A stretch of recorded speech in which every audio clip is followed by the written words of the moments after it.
대체로 혼자인 지 오래되었거나 나이가 들어 이성관계에 관심이 없는 여성들의 경우 나는 성의 없이도 충분히 살아갈 수 있다는 말을 합니다.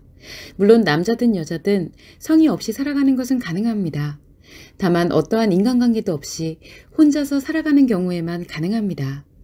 그렇지 않고 인간관계를 살아갈 때는 성의 없이 살아가는 것은 불가능합니다. 성은 성행동인 섹스만을 말하는 것이 아니기 때문입니다. 여러분이 남성과 여성을 구분할 수 있다면 이성과 관련되어 인식되는 모든 것은 성정보이며 이를 통해 여러분의 성마음이 작용합니다.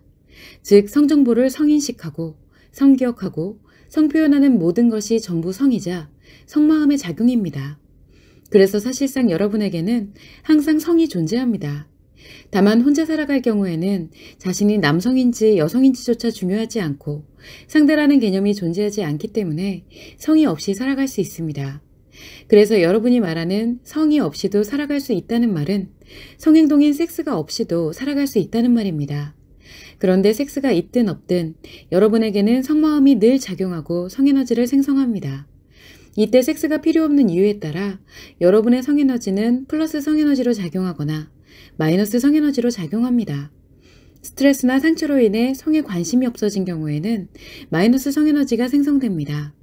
이 마이너스 성에너지가 몸과 마음에도 영향을 미치게 되어 결국 스트레스와 상처가 더욱 커지게 됩니다.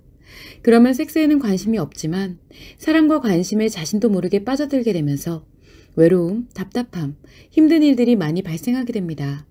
사실은 그러한 감정이 여성의 성욕입니다. 반면 어렸을 때부터 일상이 만족되고 충족되면서 저절로 성욕이나 섹스에 관심이 없는 경우도 있습니다. 이 경우에는 플러스 성에너지를 생성하고 있다고 볼 수 있습니다. 그만큼 안정이 되어 있는 것이며 아직 사랑하는 상대가 없어서 성욕이 생기지 않거나 섹스에 관심이 없는 것일 뿐입니다. 즉 성욕의 유무, 섹스에 대한 관심의 유무가 중요한 것이 아니라 어떤 원인으로 성욕이 없고 섹스에 관심이 없었는지가 중요합니다. 또한 살아가다 보면 무슨 일이 생길지 모르기 때문에 언제나 만족되고 충족되는 일상을 살아갈 수는 없습니다. 그리고 누군가 목적을 갖고 성적으로 여러분을 이용하기 위해 접근한다면 자신도 모르게 그 목적에 빠져들 수밖에 없습니다. 상대는 자신의 목적을 감추기 위해 언제나 다정다감하고 호감 있는 모습으로 접근하기 때문입니다. 그러면 여성의 성마음은 한순간에 마이너스 성에너지를 생성하는 작용으로 전환됩니다.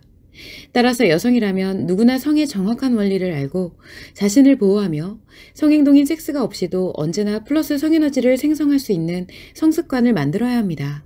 그것이 바로 여성력입니다.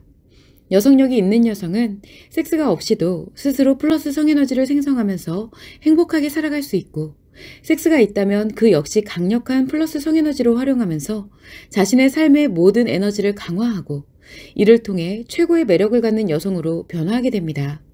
그래서 섹스에 대해 좋다 나쁘다라는 편견이 없이 섹스가 없어도 행복하고 섹스가 있어도 행복해지면서 진정으로 성의 주체가 되는 삶을 살게 되는 것입니다.